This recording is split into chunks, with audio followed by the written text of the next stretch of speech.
Olá, eu sou a Ana Lu. E eu sou o E Vinícius. se você está assistindo esse vídeo, você provavelmente tem interesse em estudar o Yoga Sutra. Bom, eu sou professora de yoga e sou praticante de yoga principalmente. E ao longo da vida a gente às vezes fica buscando metas externas, objetivos externos, que foi mais ou menos o que aconteceu comigo no último ano. Eu tinha o sonho de me mudar para a praia, de estar mais próximo da natureza, e isso aconteceu. Eu vim morar na Praia do Rosa, que é exatamente o lugar onde a gente está hoje. E como praticante de yoga, de alguma forma eu ainda sentia que algumas pontas ficaram soltas dentro da própria filosofia e do entendimento da mente. E depois de ter me mudado para a praia, achando que talvez agora a minha mente seria estável, que agora eu encontraria o estado de plenitude que o yoga tanto fala, e ainda assim eu sentia essa falta de alguma coisa. Até que eu vi a divulgação de que teria esse estudo aprofundado do Yoga Sutra e eu decidi que eu queria participar. E eu vou deixar o Vinícius explicar um pouco de qual é a relevância desse texto na perspectiva do yoga. Yoga Sutra é um texto base para nós praticantes de yoga que ajuda a gente a sair de alguns equívocos, né?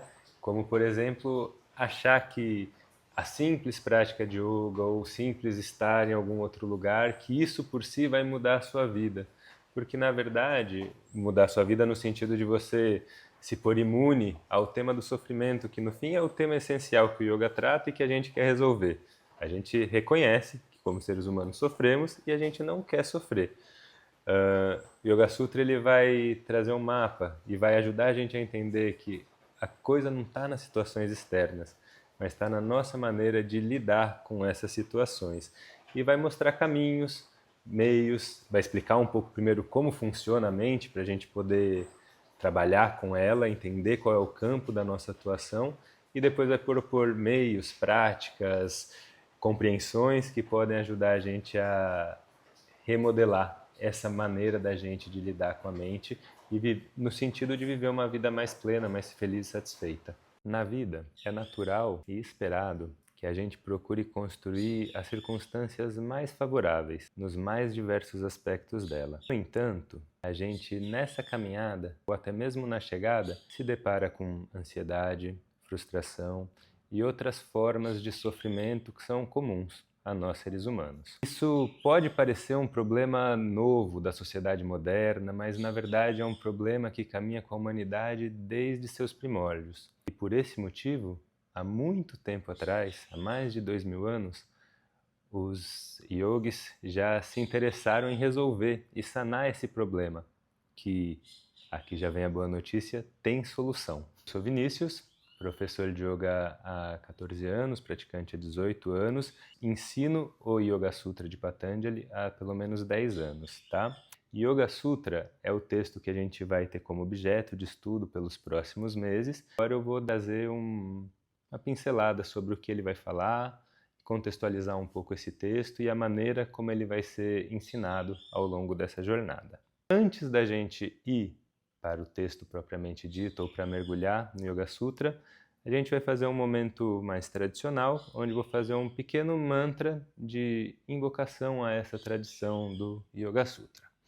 Se você quiser, pode juntar as mãos, se não, pode ficar relaxado, escuta o som do mantra e o seu significado vem logo na sequência. Inspira profundo.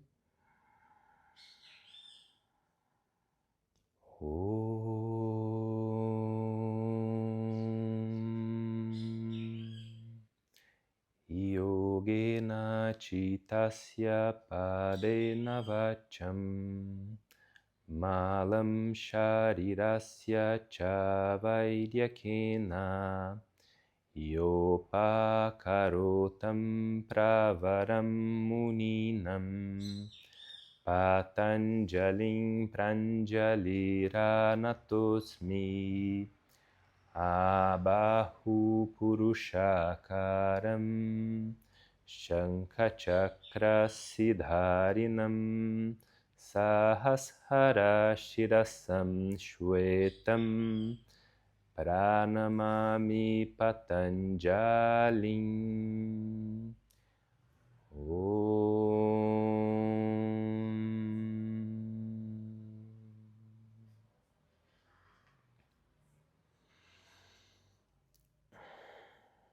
esse mantra é uma pequena saudação a Patanjali e ao seu conhecimento. E essa saudação se inicia com duas palavras, Yogena Chittasya. E essas palavras dizem o yoga para a mente. E ela diz, aquele que nos legou o yoga para a mente. Para o que da mente? Para os males da mente, né? Então, esse é a essência do conhecimento do Yoga Sutra. Um texto que versa sobre como funciona a mente humana, quais são os problemas que a gente vivencia pela maneira como a gente se relaciona com a mente, e quais são as possíveis soluções para esse problema. Tá? O mantra depois ele fala outras coisas e eu vou apresentar isso para contextualizar Patanjali e o texto.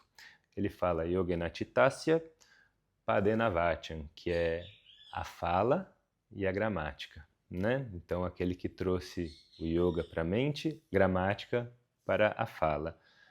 Malan Sharirasya Chavaidhyakena, e para os males do corpo nos legou a medicina. Yopakarotam Pravaram Muninam, aquele que é o sábio entre os sábios, Patanjalim Pranjalirana-tosmi, eu faço as minhas reverências com as mãos unidas. Abahu Purushakaram, que tem a forma superior humana, Shankachakra-Siddharinam, que sustenta nas suas mãos o disco e a concha, Sahasrara Shirasan Shwetam, que é coroado por uma serpente de 1000 cabeças brancas, Pranamami Patanjali, as minhas referências a Patanjali, tá? Esse mantra então fala de um legado atribuído a Patanjali, que tem 3 textos atribuídos a ele, dentre os quais o principal é o Yoga Sutra, que é o nosso objeto de estudo, o Mahabhasya, que é um grande comentário sobre a gramática sânscrita, e um texto sobre medicina Ayurveda. Quem foi Patanjali? Acho que essa é a pergunta que a gente pode fazer. Pelo próprio mantra, a gente pode ver que a gente não tem bem uma base muito clara, porque o mantra diz Abahu Purushakaram, aquele que tem a forma superior humana. E nas representações de Patanjali, geralmente ele aparece com a parte de baixo do corpo na forma de uma serpente. Ele é coroado por uma serpente de 1000 cabeças brancas, que não é algo tão corriqueiro da gente ver por aí. Porque as referências que a gente tem a Patanjali, a pessoa de Patanjali, são muito mais mitológicas do que referências reais, né? Por exemplo, Patanjali significa aquele que caiu no gesto de Anjali, que é esse gesto aqui, né? O gesto de reverência, de prece. Conta a história que um dia, e como eu disse, estamos aqui falando sobre aspectos mitológicos com o máximo respeito a esse conceito e à tradição mitológica também da cultura védica, né? Conta-se que um dia Vishnu, o senhor sustentador do universo, repousava em sua cama, que é uma serpente de 1000 cabeças chamada Adishesha, e ele começou a estremecer em seu sonho. E esse estremecimento incomodou a serpente que o sustentava e depois ela veio a questionar o que aconteceu. E Vishnu disse que estava contemplando Tandava, a dança de Shiva, né, da dissolução do universo, e aquilo estremeceu ele. Ele falou, nossa, mas então Shiva é muito poderoso, porque se ele fez até o Senhor estremecer, da onde vem esse poder de Shiva? Shiva, Adiyogi, né, o primeiro dos yogis, o pai do yoga, como é conhecido na tradição. Então Vishnu diz, o poder dele vem do yoga, da prática do yoga. Então Adishesha diz, eu quero isso, mas Vishnu fala, não é possível, porque o yoga é para os seres humanos. Então Adishesha deseja ardentemente nascer como um ser humano para poder aprender a arte do yoga. Nesse mesmo momento, uma yogini renunciante, chamada Gonika, chegou num momento da vida dela que ela decidiu que ela precisava ter um aluno, alguém para transmitir o conhecimento que ela tinha vivido ao longo dos anos, aprendido com o yoga. Porém, ela não tinha ninguém próximo, era uma renunciante também celibatária, não tinha voto de castidade, então não tinha filhos, mas ela desejou ter um filho para poder ensinar isso. Então ela fez uma pequena oblação com um pouco de água do rio, ofereceu ela a Surya, o deus solar, e pediu que queria um filho. E nesse momento, então, Adishesha se transmigra para a sua mão. E quando ela abre a mão, naquela água que tinha no seu gesto de prece, tinha uma pequena cobrinha que vai se transformar, que cai na água, ela solta, cai na água e ali se transforma num homem, Patanjali, aquele que caiu no gesto de prece, tá? A história mitológica, não precisamos tomar ela como real e textual, mas ela indica um pouco essa essência do que Patanjali veio a cumprir, né? No sentido de trazer, ser um ser diferenciado, né? Não ser comum, é ser uma deidade que vem para nos transmitir conhecimento adquirido por alguém que dedicou toda uma vida a esse conhecimento e que ensinou ele também desde o início da sua vida sobre isso que seria yoga. A gente vai adentrar um pouquinho esse texto e a partir do texto falar algumas coisas sobre o que ele trata, sobre a estrutura do texto. Ele é composto por 196 pequenos versos, tá? É um texto de fácil memorização, que se chama Yoga Sutra, porque sutra, na verdade, é um gênero textual, literário, que ficou muito em voga ali na Índia por volta de 2300 a 2500, 2600 anos atrás. O material que Patanjali nos traz, o conteúdo que Patanjali nos traz é muito profundo. É de fato o que de maior existe de conhecimento sobre o yoga que a gente pode considerar. Como a gente disse, esse texto fala sobre a mente. O sutra é necessariamente um texto curto com versos tão mais curtos ainda, né? A ideia é que cada verso carregue em si um significado bastante claro, que ele evite palavras desnecessárias, né? Ou sons desnecessários, que ele seja o mais enxuto possível para facilitar, inclusive, a memorização, que seja pleno de significado, tá? É comum a gente usar como referência ao sutra o Japamala, por exemplo, né? Porque sutra significa fio de algodão, né? E o Japamala seria uma representação do sutra no sentido de que é um fio que liga várias contas, onde na prática de mantra do Japamala traz um mantra por si, mas a prática completa se dá no giro daquela Japamala. Então, cada sutra traz um significado próprio, porém o seu significado completo só vai ser compreendido com um estudo amplo do texto. Por ser um texto bastante enxuto, ele traz ideias que são, a princípio, que são claras, ideias claras, porém que se a gente não tiver um suporte para compreendê-las, né, de alguém que tem mais contato com o texto, com a tradição na qual esse texto tá inserido, é possível que a gente não consiga compreender nada, porque ele não é um texto muito explicativo, ele não elabora muito os conteúdos que ele fala, ele dá a ideia solta, isso é isso. Mas aí de repente eu não sei nem sobre o que ele está falando, qual é o conteúdo do que ele está falando, qual é a definição que ele está falando, quais são as múltiplas possibilidades disso daí. Como é dito na definição de sutra, ele pode ser visto por vários ângulos diferentes, ele abre muitas margens, tá? E para dar um pequeno exemplo disso, a gente vai falar sobre o primeiro sutra, que abre o Yoga Sutra, que diz Atha Yoga Anushasanam. Atha Yoga Anushasanam. São essas três palavras com as quais se iniciam o Yoga Sutra, e essas três palavras dizem agora, Atha Yoga. Yoga Anushasanam. Será explicado, será exposto o conhecimento do yoga. Agora o yoga vai ser explicado. Agora a explicação sobre o yoga. Vamos voltar um pouco na definição de sutra que eu dei lá atrás. Sutra é um texto onde se quer retirar tudo que é desnecessário, né? Essa é a definição mais importante para a gente ter em vista, para a gente entender que nada que é falado é à toa. Porém, essa frase parece completamente retirável de um texto chamado Yoga Sutra. Se a gente olha para Yoga Sutra, a gente pensa que vai ser um texto sobre yoga. Então, para que ele fala, agora vamos explicar o yoga? Isso quem leu o título já sabia.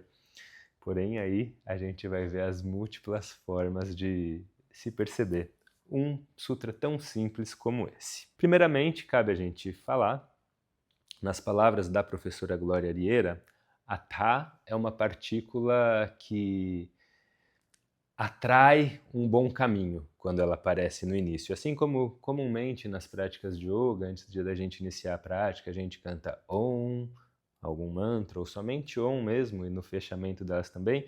Isso tem um quê meio místico. Quando a gente canta Om Shanti Shanti Shanti, a gente fala sobre aquilo que é meu, né? Que é adhyatmika, aquilo que é ligado a mim, que eu tenha paz na minha relação comigo.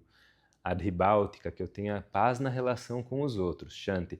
E Adidaivika, que eu tenha paz em relação àquilo que está fora do meu controle, que é, por exemplo, se hoje está sol ou se está chovendo, se vai ventar ou se vai ficar um tempo mais brando. A gente não tem controle sobre todas as esferas, então iniciar um texto com essa palavra atha seria um evocativo de que o caminho que vai ser percorrido por aquele texto seja auspicioso, tá?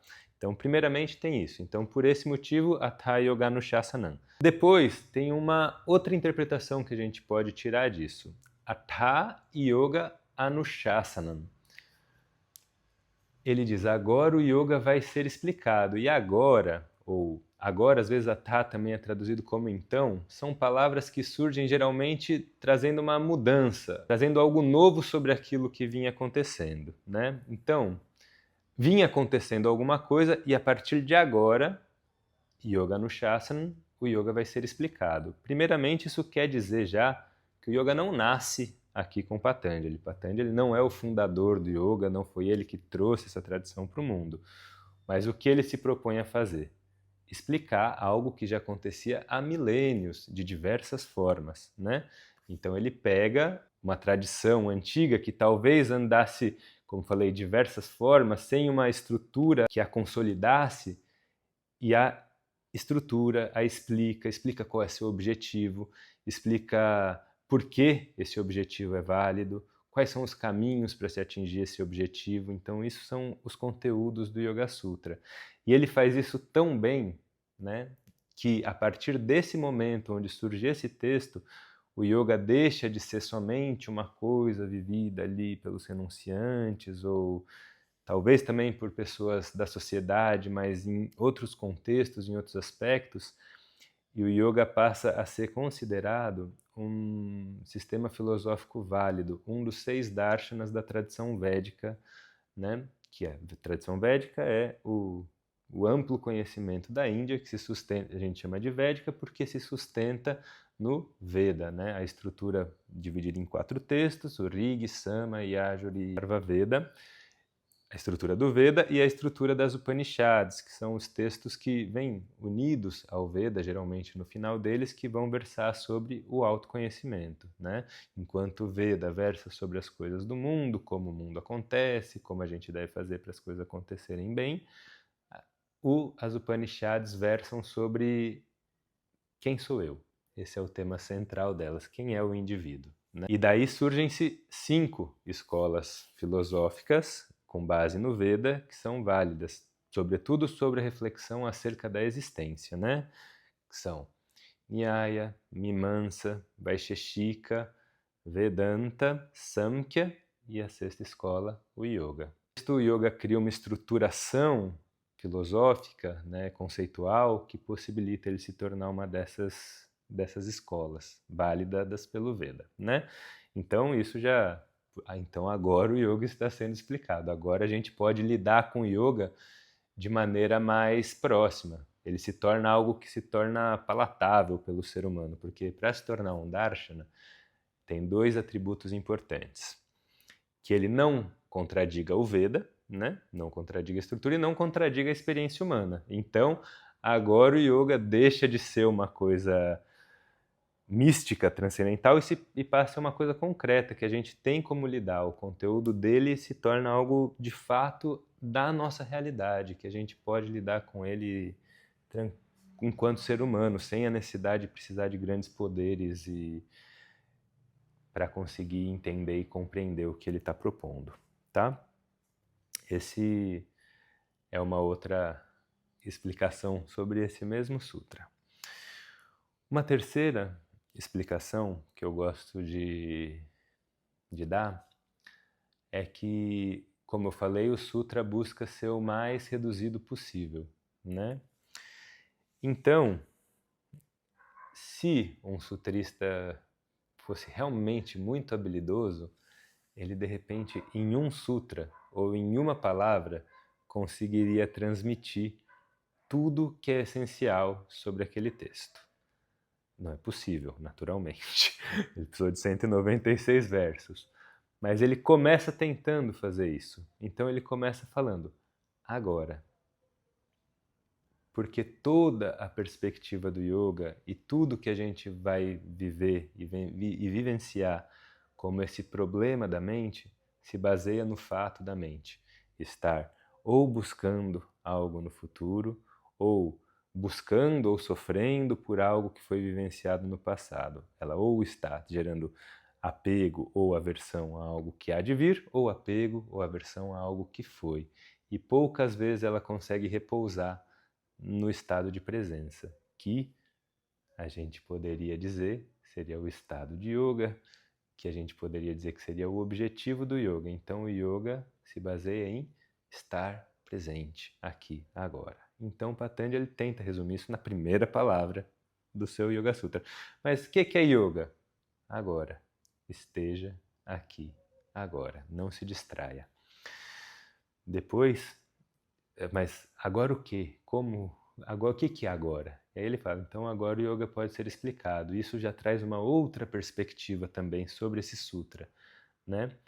Que, como eu disse, ele pode ser encarado também sozinho. Ele tem um contexto, um significado dentro do texto, porém, ele pode ser usado como uma partícula, um objeto de meditação em si, o próprio sutra. Então, quando a gente está vivendo a nossa vida e surge uma situação desafiadora, a gente relembra. Hatha Yoga Anushasana. Agora eu tenho a possibilidade de vivenciar e de expor para mim mesmo o conhecimento do yoga, lidando com equanimidade dentro das situações, lembrando de respirar, de me pôr presente, né? Entendendo que a situação é só uma coisa relativa que está acontecendo naquele momento, ela não é necessariamente a causa da minha infelicidade ou da minha frustração ou de qualquer outra coisa assim que a gente às vezes joga em cima das situações. Então agora é preciso estar muito atento, porque o yoga está dando uma oportunidade da gente conhecê-lo. Um outro fator importante que vale mencionar sobre esse sutra é o fato de que agora você está aí ouvindo isso que eu estou falando, né? E o fato de você estar aí ouvindo o que eu estou falando implica um interesse, uma vontade, um reconhecimento de que existe uma insatisfação perante a minha vida. Com certeza existe. Se não existisse, não existiria yoga. A gente pode viver muito bem em todos os aspectos, mas se a gente procura yoga, é porque a gente reconhece que nem sempre a gente está bem, nem sempre isso está legal. E a gente quer algo que ajude a gente a viver mais pleno, mais satisfeito. E a partir desse interesse, a gente busca fazer asana, fazer pranayama, fazer respiração, e talvez a gente perceba que isso só não é suficiente. Eu preciso entender um pouco mais sobre o que é esse tema do yoga. Então agora que você está aqui, que você se interessou, que você se moveu no sentido de entender um pouco mais sobre o yoga pode ser explicado. Tá? Então, um único sutra, infinitas interpretações sobre ele, todas elas válidas, e por esse motivo, como eu vinha falando, a importância da gente ter um professor que nos oriente. Dentro da cultura védica, a gente entende que vão ter 4 buscas humanas naturais. É o chamado Purushartha. Essas 4 buscas são, primeiramente, Artha, a busca por segurança, por a gente ter uma casa, ter o que comer, né? Saber que nas minhas relações eu não vou ser traído ou não vou ser ferido no meu contato com as pessoas. Isso é a primeira busca que eu tenho, vocês têm, todos os animais e plantas têm. Todos querem viver e saber que vão continuar tendo as condições para seguir vivendo. Tendo isso resolvido, vem Kama, a busca pelo prazer, pelo conforto. Se eu tenho uma casa, eu posso pensar em ter uma cama, uma almofada mais confortável, botar um quadro na parede que eu ache bonito, mas isso vem depois. de eu ter a casa. Enquanto eu não tenho a casa, essas coisas sequer são tema de argumentação para mim.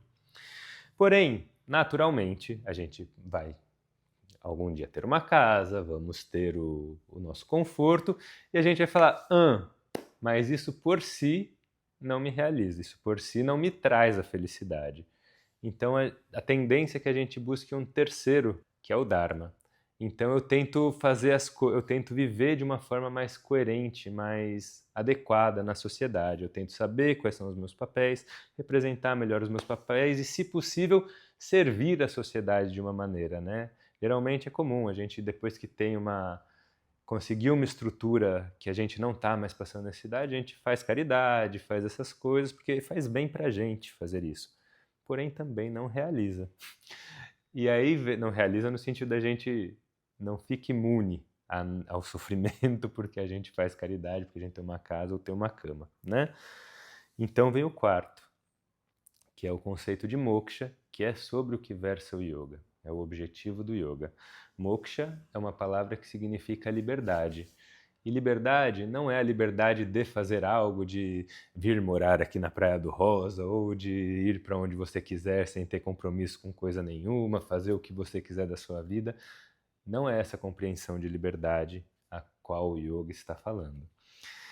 A concepção de liberdade, moksha, significa que a gente possa viver livre do sofrimento, né? Da confusão que origina o sofrimento em nós, que dá base para o sofrimento em nós.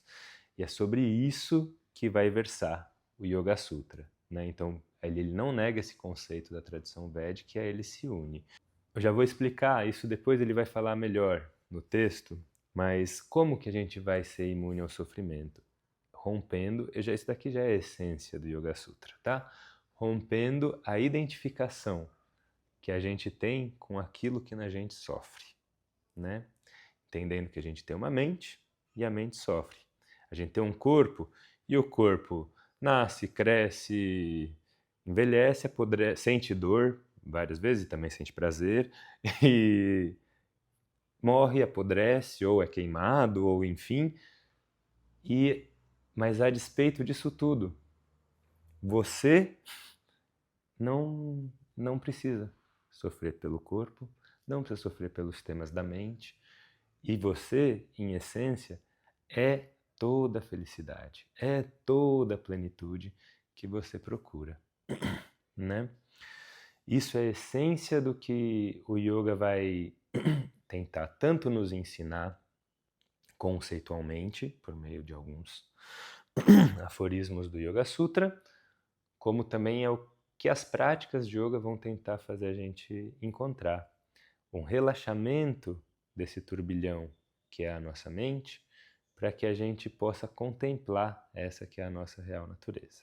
Nosso estudo se inicia com o próximo sutra, onde Patanjali já define yoga como Yogas Chitta Vritti Nirodha. Yoga é o Nirodha, ou a contenção das oscilações do nosso aparelho psíquico ou da nossa mente, tá? Já tem algumas pegadinhas aí nesse sutra que a gente vai elaborar melhor depois, mas é isso. Em essência, o yoga é que a gente consiga criar um espaço entre a gente e essa mente, que como meu professor chamava, é a macaca louca, né? Que cria tudo que se possa imaginar e faz a gente sofrer por conta disso, tá? Então a partir desse sutra, iniciamos o nosso próximo estudo, contextualizando, removendo as pegadinhas que ele pode nos trazer também. Vou falar um pouquinho sobre a estrutura desse estudo. A gente vai seguir por 3 meses juntos. A gente vai, nesses primeiros 3 meses, estudar somente o Samadhipada, sendo possível depois, de acordo com o interesse de todos, a gente dá continuidade nos outros temas desse texto. O Samadhipada é composto por 51 versos, 51 sutras, onde a gente vai abordar assim. Nesse primeiro encontro, contextualizamos o Yoga Sutra. No segundo encontro, a gente vai falar sobre a definição de yoga por Patanjali, contextualizar essa definição, entender por quê, qual é o sentido da gente procurar esse Yoga Chitta Vritti Nirodha, essa contenção dessa aproximação com as oscilações da mente. Num próximo encontro, ele vai versar um pouco sobre a estrutura da mente, o que são essas oscilações da mente. Depois ele aponta 2 antídotos muito necessários para a gente conseguir construir esse afastamento, né, da mente, das oscilações da mente. Depois ele vai começar a versar um pouco sobre absorção, explicar um pouco quais são as estruturas possíveis de absorção contemplativa. Depois vai falar um pouco sobre os pré-requisitos, ou como construir o campo para esse estado absorto. Depois ele vai sugerir um atalho maravilhoso, e nesse atalho ele vai fazer uma definição sobre Ishvara, é o termo usado, que na tradução mais próxima que a gente possa usar é Deus, tá? Mas talvez a palavra não seja plenamente encaixada, tá? Mas para simplificar hoje, ele vai explicar um pouco sobre esse ser divino, né? Deus. Depois ele vai falar um pouco sobre os obstáculos que a gente pode encontrar no caminho. Depois dá uma descrição de várias práticas que podem ajudar a gente a acalmar a mente, e depois fazer um detalhamento mais profundo sobre os estados contemplativos os estados de absorção que a gente pode vivenciar a partir da prática e da experiência do yoga, tá? Esses cursos vão estar acontecendo de forma ao vivo, né, nas terças-feiras, tanto de forma presencial aqui na Praia do Rosa, quanto de forma online, aonde você estiver no mundo, e vão ficar gravados por pelo menos um ano para você poder acompanhar, estudar depois, né? Junto com esse material visual, vai ser encaminhada toda semana um material escrito sobre os assuntos da semana, né? Onde a gente vai ter cada sutra, que vai ser estudado na sua forma escrita em Devanagari, que é a forma clássica, que é a forma da escrita indiana mesmo, na forma do sânscrito fonético, que é o sânscrito que a gente consegue ler e pronunciar, a tradução palavra por palavra daquele sutra, o significado geral do sutra e uma interpretação do sutra, tá?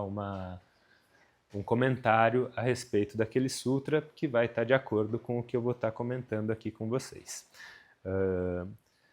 Dentro da estrutura do curso, também a gente vai acontecer, como eu disse, todas as terças-feiras, das 7 horas da noite às 9h30, de uma prática breve de Hatha Yoga no início e depois o estudo, né?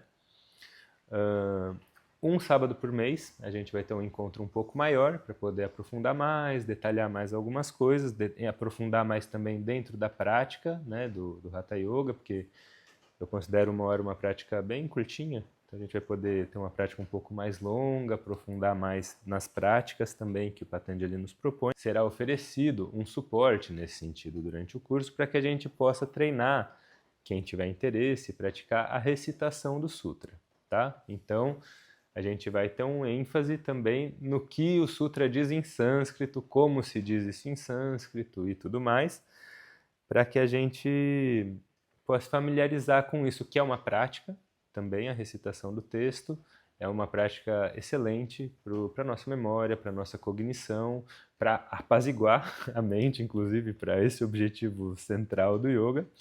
E ajuda também a gente a ficar mais familiarizado com o texto, a partir do momento que a gente tem conhecimento dos sutras em si, né? Não vai ser o foco do curso esse, mas vai ser oferecido o que é necessário para isso, tá? Se você ficou interessado em participar desse estudo com a gente, vai ter mais informações aqui na legenda e comenta ali embaixo, tenho interesse, que a gente vai direcionar das informações necessárias para você estar participando dessa jornada junto com a gente, tá? Reforçando que vão acontecer os encontros ao vivo nas terças-feiras, porém eles ficarão gravados para você assistir quando você tiver a possibilidade, tá? Então não precisa ficar restrito a esse horário, mas terças-feiras às noites, das 7 às 9, eles vão estar acontecendo ao vivo. Para a gente finalizar esse encontro, primeiro eu quero agradecer você pela sua atenção até esse momento, nesse vídeo não tão curto, né? E vamos finalizar vou cantar um mantra, que é o mantra Purnamadaha, que ele fala sobre aquilo que já foi mencionado, a nossa identidade com essa plenitude, com essa felicidade que a gente procura. O mantra diz: isto é a plenitude e aquilo também é a plenitude, pois a plenitude é a causa de toda a plenitude que dela deriva. Desta plenitude, se retirarmos algo ou acrescentarmos algo, o resultado, igualmente, é a própria plenitude. Então, desde já, Hariom, e vamos ao mantra para finalizar. Om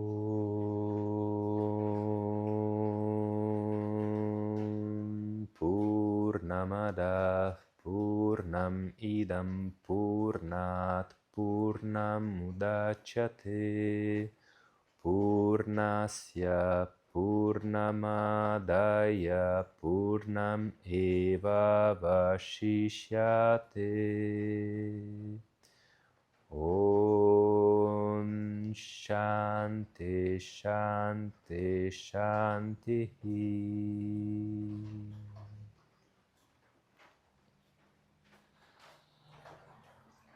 Hariom, espero encontrá-los em breve. Qualquer dúvida, deixe um comentário aqui que a gente entra em contato.